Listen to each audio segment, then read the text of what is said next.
국회를 개혁해야 합니다. 현대 한국 사회는 저출산, 고령화, 지방소멸 등으로 인구 구조가 급변하고 계층이 다양해지면서 현행 단원제 국회로서는 조정되기 어려운 이질적인 이해관계와 갈등 요소에 직면하게 되어 있습니다.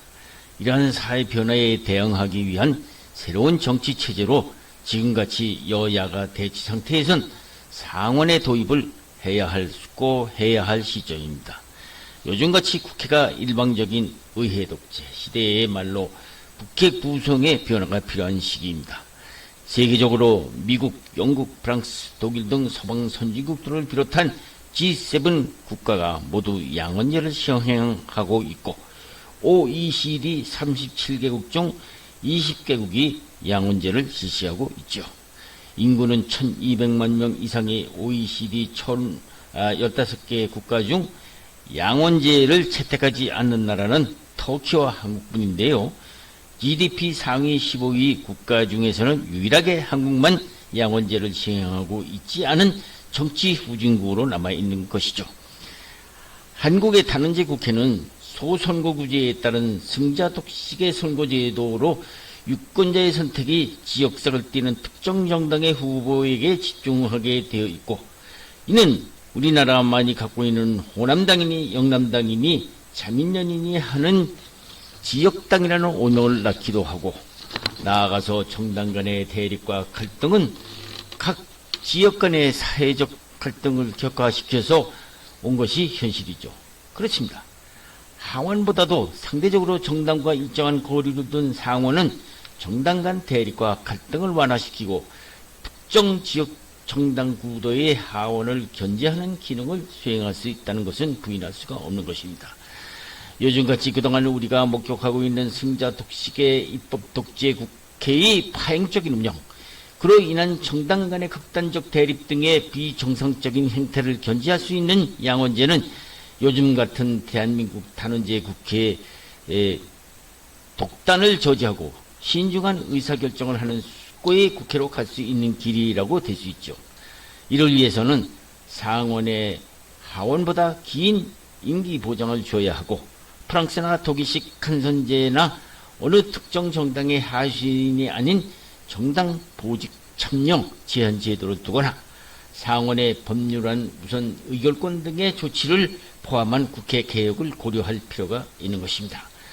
앞에서도 지적했듯이 다시 한번 반복하면은 현대 한국 사회는 저출산, 고령화, 지방소멸 등으로 인구 구조가 급변하고 계층이 다양해지면서 현행 탄원제 국회로서는 조정되기 어려운 이질적인 이해관계와 갈등 요소가 직면하게 된 마당에 이런 사회 변화에 대응하기 위한 새로운 정치 체제로 상원의 도입을 해야 할 시점이 아닐 수가 없는 것입니다. 그렇습니다.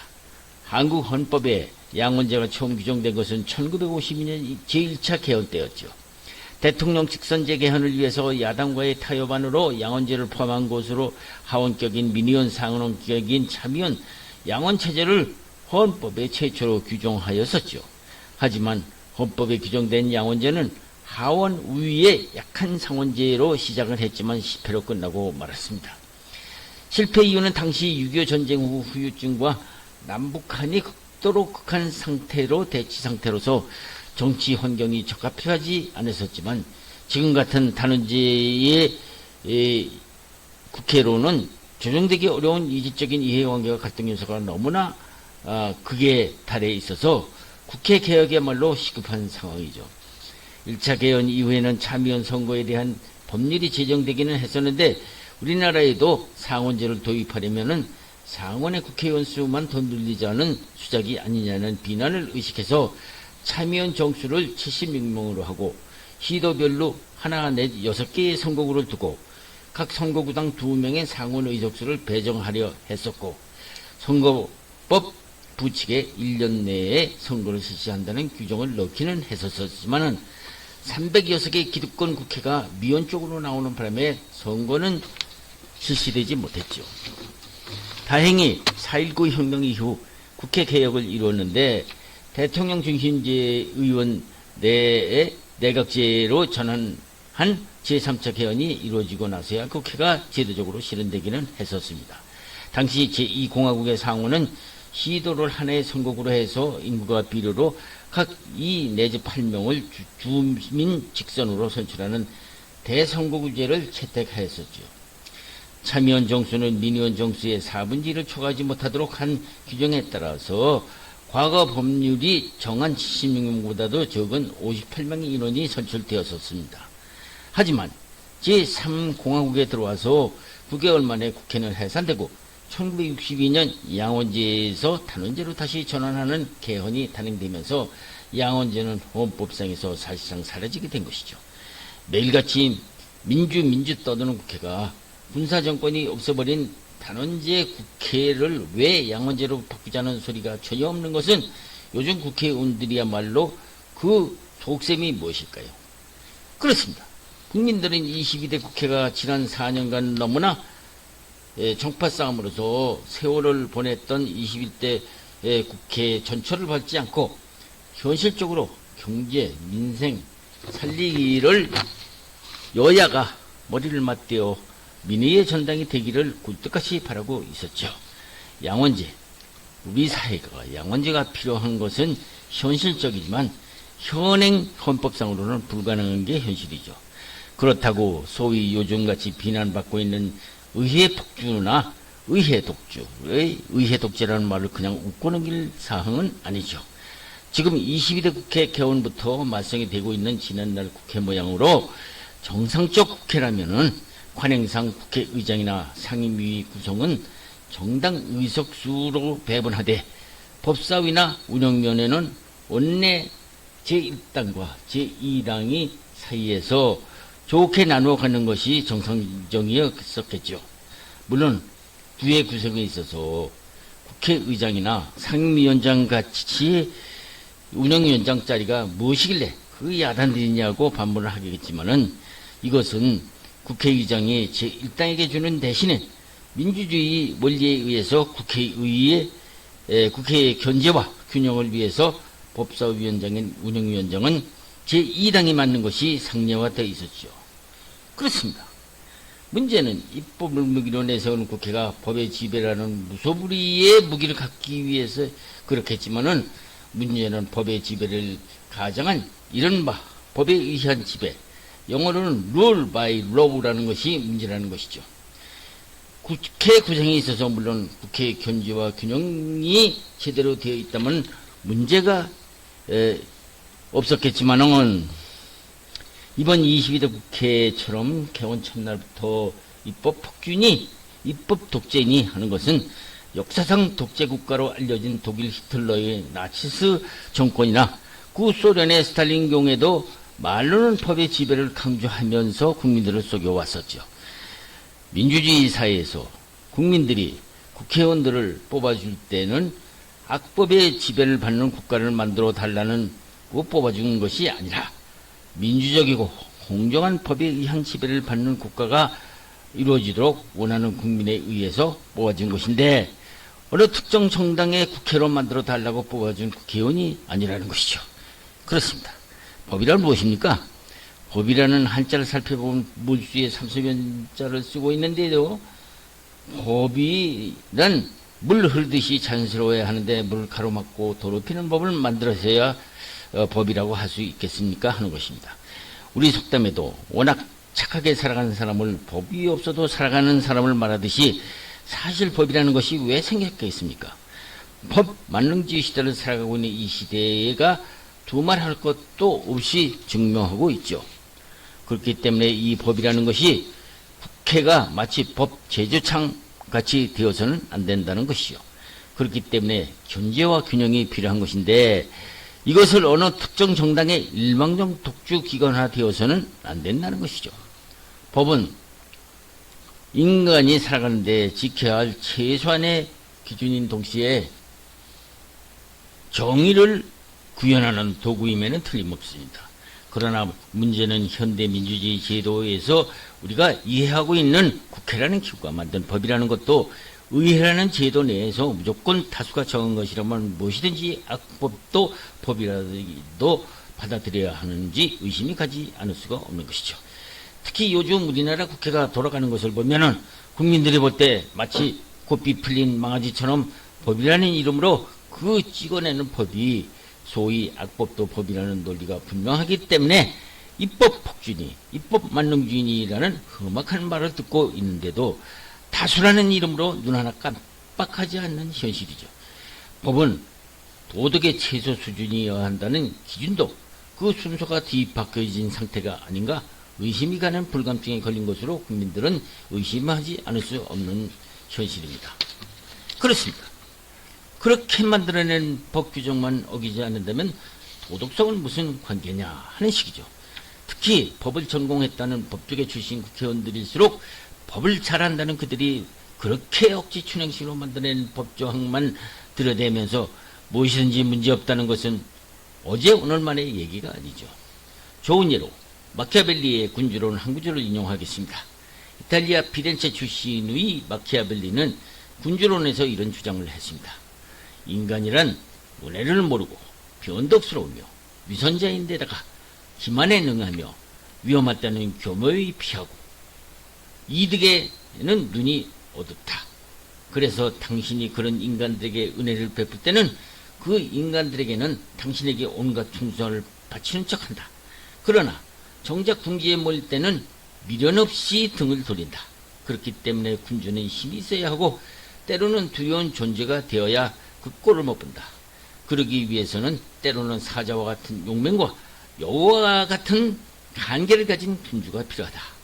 이 마키아벨리의 주장을 잠깐 살펴보면 요즘 이름만 군주이지 요즘 정치인들의 행태에서 어쩌면 그렇게 닮았는지 국민들은 정말 한심하게 느끼지 않을 수 없는 것이죠.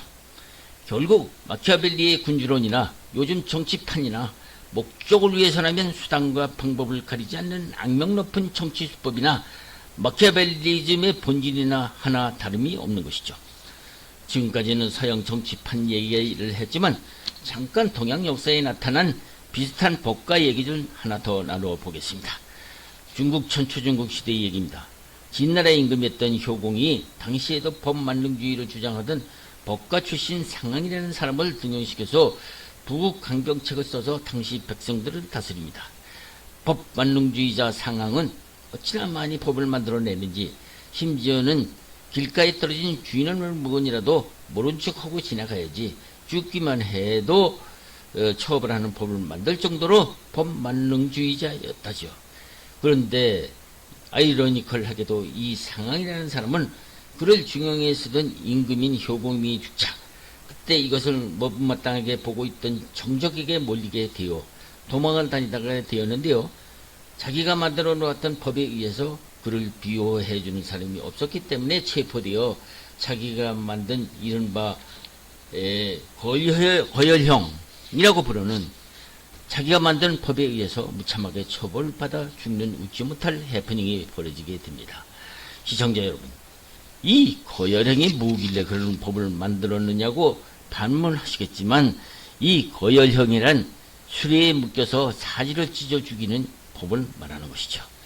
그렇습니다. 민주주의 참 좋죠. 그리고 다수결 그것도 좋죠. 그러나 이 법이라는 것들을 단순히 다수결이라는 이름으로 내혹한 것이 법이라는 괴물인데 이런 민주주의라는 그럴듯한 이유를 악용해서 전체주의 국가들에 이용해온 법의 지배의 원리를 형식적으로 법치를 주장해서는 안 되겠는 것이죠.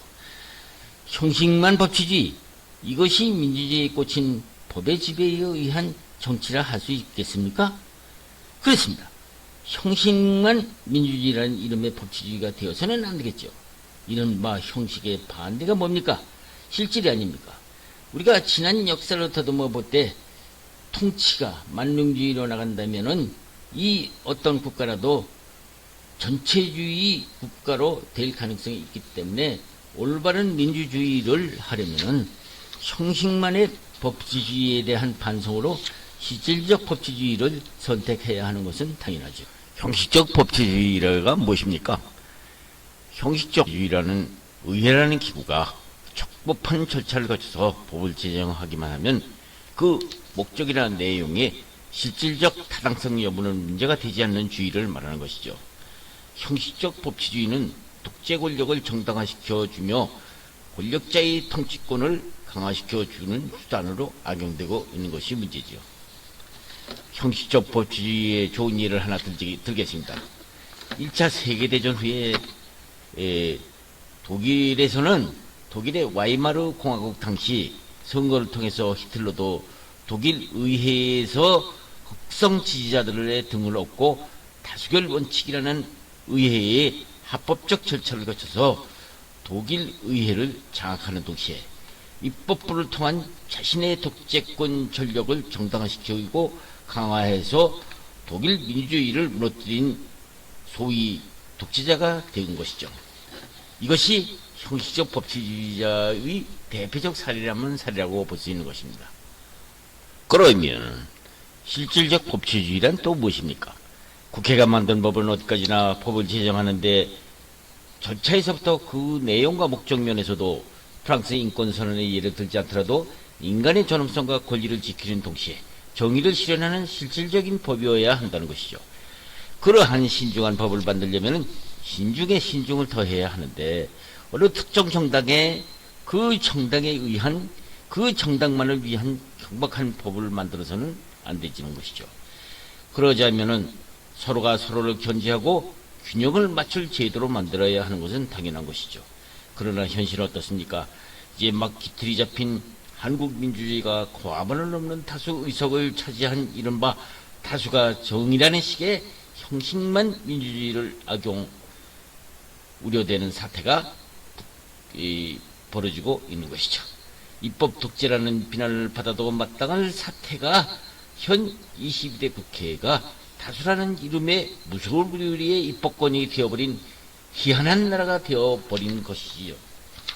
국민이 법을 지배하는 국회가 아니라 다수라는 이름으로 만들어낸 특정 정당에 의한 법의 지배를 받아야 하는 민주주의라는 민명하에서 국민들을 어리둥절하게 만들고 있는 것이죠.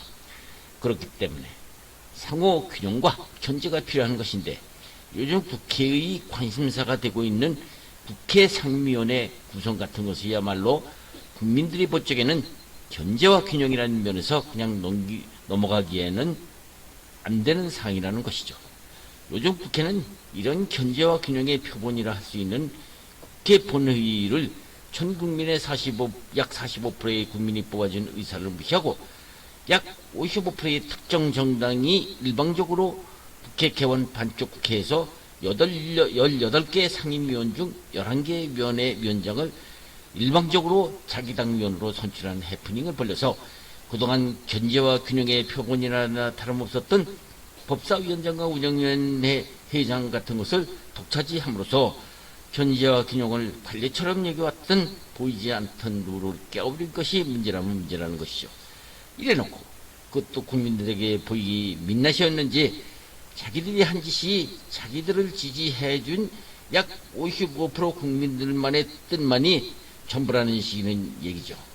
자기들만 지지해준 국민만 국민이고 자기들을 지지해주지 않는 약 45% 국민들은 국민이 아니라는 것이냐는 것이죠. 총선거 기간에는 국민들 의견은 달라도 일단 선거가 끝나면 총선에서 특정 정당의 과반 이상의 승리를 안긴 국민들의 뜻은 어렵게 살고 있는 국민들의 민생을 잘 살펴달라는 뜻이었지 오로지 일부 당리당략만을 위한 자기들만의 권력 다툼을 하라고 뽑아준 것이 국회라는 것이 아닌 것이죠.